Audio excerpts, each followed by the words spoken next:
Thank you.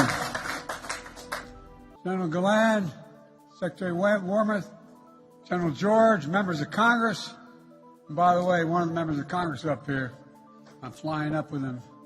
He's bragging about being from this district and maybe graduated from this academy. Stand up, Ryan. Stand up, Ryan. Fellow graduate, right there.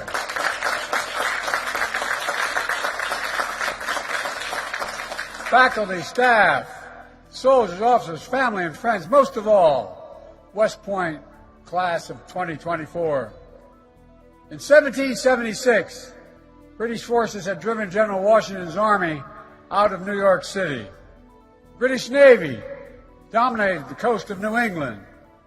If they could control the Hudson, they could cut colonies in half, divide and conquer. Classic strategy. But General Washington saw it coming. He knew there was a place on the Hudson where the river bent, with a plateau overhead. The Americans placed artillery batteries along the river, stretched an iron chain across the water, and built a fort on a plain called West Point. West Point, George Washington said.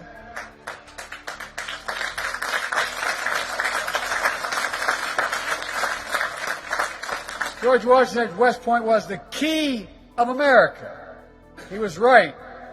The British never captured the Hudson. They failed to divide and conquer us. And a few years later, they surrendered at the Battle of Yorktown. You got it, man.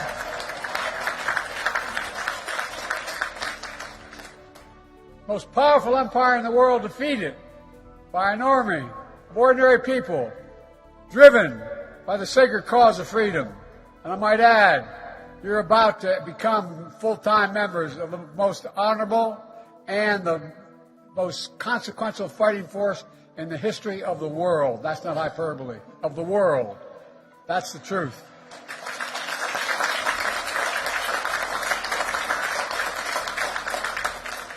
Ever since, men and women of West Point have stayed true to this mission.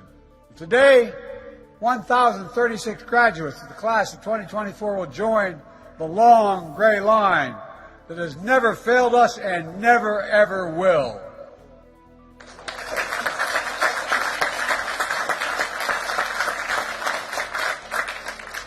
Together you survived the beast barracks and countless hours of PT. You completed rigorous academics at America's first, toughest engineering school in the country. You met the highest standards of discipline. And of course, no one's perfect. Even Ulysses S. Grant and Dwight D. Eisenhower are written up from time to time. You know, I'm not kidding. When they were cadets here at West Point, if that sounds familiar to you, maybe I can help you today. In keeping with a long-standing tradition, as Commander-in-Chief, I absolve all cadets on restriction for minor conduct offenses.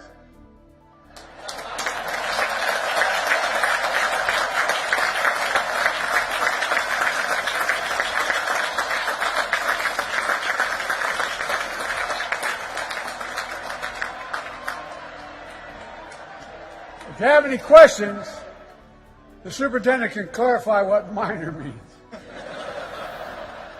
Of course, your time here wasn't all difficult. The class did plenty of celebrating. Every time you beat Navy.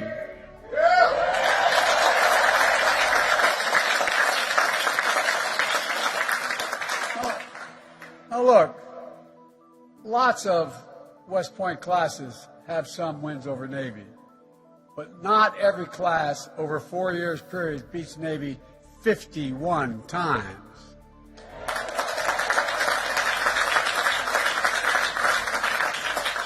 As they say in Delaware, you've done good. A few weeks ago, I was honored to present the Commander-in-Chief Trophy to the Black Knights at the White House. I told them, I don't take sides, but my son Bo was a decorated major in the United States Army, spent a year in Iraq, and he always made it clear who he expected the family to root for in the game in Philadelphia. Parenthetically, I was appointed by the fellow I ran against when I was 29 years old to the Naval Academy. I was one of 10. I wanted to play football. And the day I was supposed to go down for the interview, a classmate of mine who was also one of the 10 appointed to be chosen from, named Steve Dunning, came to pick me up. And I had found out 2 days earlier they had a quarterback named Roger Staubach and a halfback named Joe Bellino. I said, oh, I'm not going there. I went to Delaware. Not a joke. And by the way, that same fellow was a wonderful man. In our last debate, when I was 29 years old, the first question he was asked at the debate was, do you have any regrets, Senator Boggs? He said, no. Then we came to the very end of the debate where I spoke and then he was to conclude.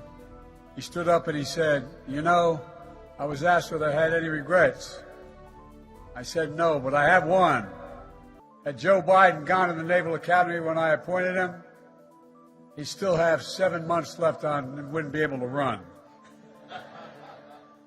Cadets, as proud as your country is today, your family's even prouder. At our day, 4 years ago, because of the pandemic,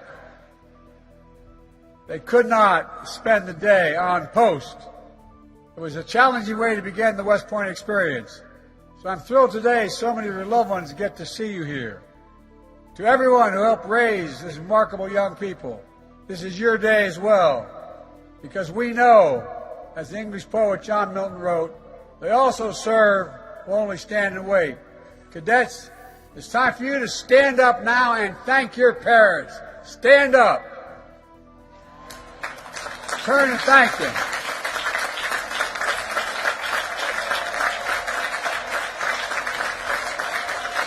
You owe them big.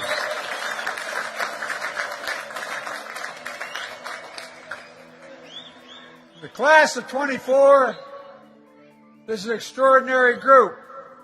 You include the Army's all-time home run leader, athletes who've swum laps around Manhattan Island, which I can never quite figure out, and the son of an Iraqi interpreter of American forces, one of your class's 2 Rhodes Scholars. You hail from all 50 states and 12 countries. Some of you are third-generation West Pointers. Others are the first in your family to join the U.S. Armed Forces.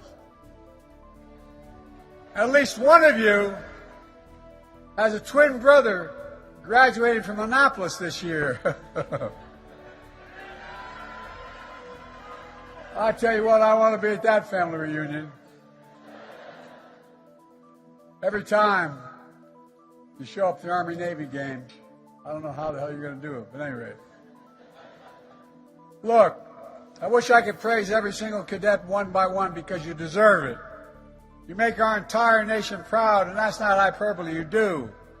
As your Commander-in-Chief, let me say again, congratulations, you've earned every bit of what you're going to get today. Look, the motto of this class, like none before, was an appropriate choice for your class because you're graduating into a world, as a student of history I can tell you, like none before. I've been a senator since I was 29 years old, never left government. And ladies and gentlemen, the world is not only changing rapidly, it's also the pace of change is accelerating. And the range of missions that our servicemen are carrying out are like none before as well.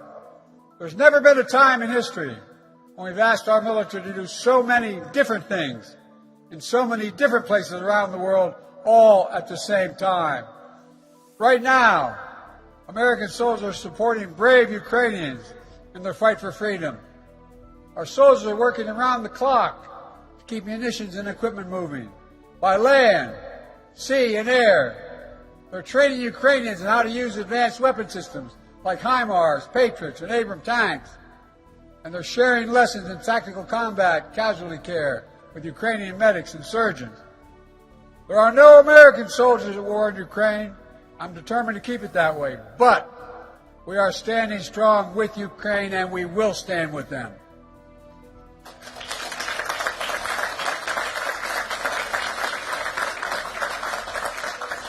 standing against a man who I've known well for many years, a brutal tyrant. We may not, we will not walk away. Putin was certain that NATO would fracture. I met with him right after being elected president right after I was sworn in, and we talked about this very issue. The fall, he decided to, look, I shouldn't get into this problem. It gets me a little excited. But Putin was certain that NATO would fracture. I said to him in Switzerland that you want the Finlandization of Ukraine. You're going to get the Finlandization, you're going to get the NATOization of Europe. He had a brazen vision, which we stepped up and stopped. Instead, today, the greatest defense alliance in the history of the world, stronger than ever. Finland and Sweden are our newest members, and they're tough.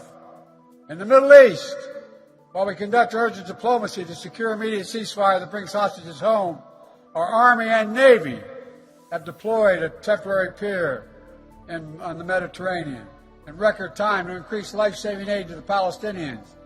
The U.S. Air Force has conducted food drops, delivering tens of thousands of meals to the people of Gaza. In the face of Iran's recent unprecedented attack on Israel, we brought partners together, including Arab nations, to repel the sustained assault. The man running the operation on the ground, General Eric Kurilla, head of U.S. Central Command, West Point, 88. General Kurilla did a superb job. I was in the Situation Room with our national security team. He was on the screen from the region. He knew the attack was coming, but we weren't sure precisely when it would begin. Then at 6:34 p.m., the general said to me, "Mr. President, we just got multiple ballistic missile launches from Iran toward Israel." 6 minutes later, he said there are 30 missiles in the air. 4 minutes after that, he said there's 75 missiles in the air. Then he said over 100 missiles in the air. Under incredible pressure, General Kurilla and the combined joint task force performed exceptionally from sea, air, and bases nearby. Thanks to the 99% of the missiles and drones of Iran never reached their targets because of the quality of our forces. We swiftly ended.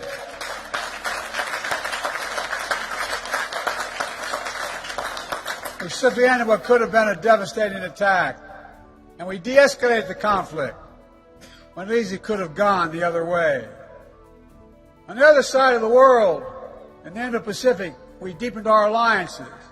We've created new ones, like AUKUS, our new strategic partnership with Australia and the United Kingdom, or the trilateral cooperation we forged with Japan and the Republic of Korea that no one thought was possible. Two of our allies cooperating on strategic defense thanks to our leadership. We've begun the new trilateral partnership with Japan and the Philippines as well. We elevated the Quad, together with Japan, India, and Australia, to advance free, open, secure, and prosperous Indo-Pacific. We're standing up for peace and stability across the Taiwan Straits. We depended on our strategic partnership with Vietnam. I wonder if the classes of '74 here today could have imagined that they were sitting where you were at the same time during Vietnam.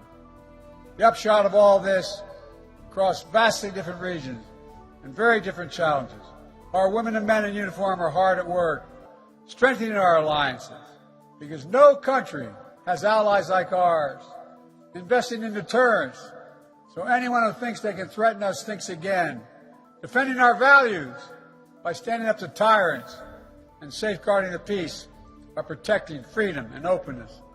Thanks to the U.S. Armed Forces, we're doing what only America can do.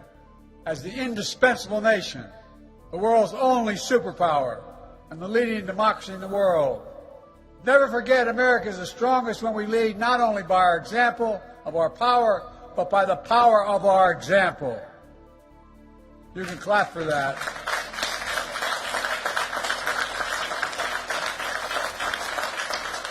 I want to mention one additional way we've made progress. Every member of our armed forces must always be safe and respected in the ranks.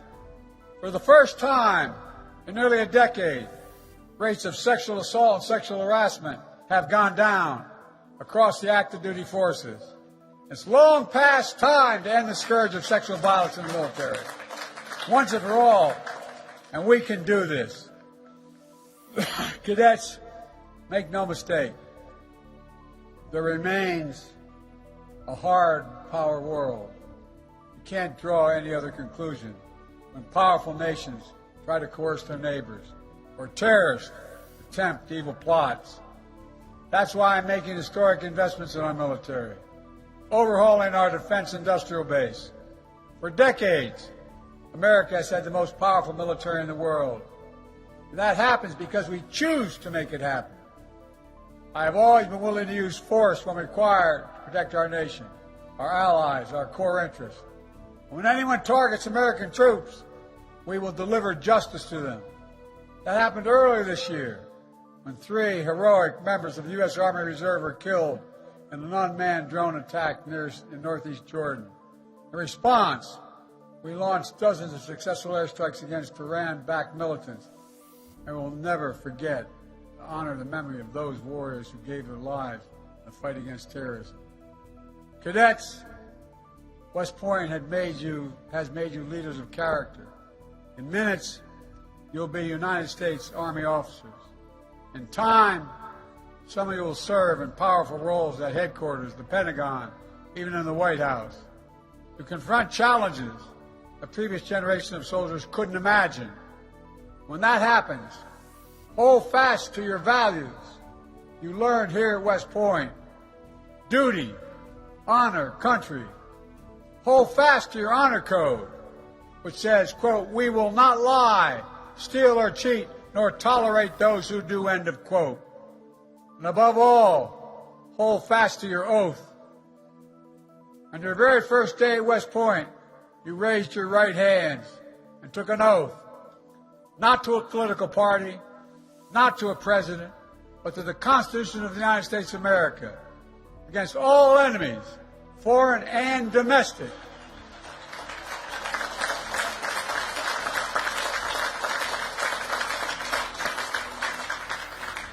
Members of the long gray line have given their lives for that Constitution. They have fought to defend the freedoms that it protects: the right to vote, the right to worship, the right to raise your voice in protest. They have saved and sacrificed to ensure, as President Lincoln said, a government of the people, by the people, and for the people shall not perish from the earth. West Pointers know better than anyone. Freedom is not free. It requires constant vigilance.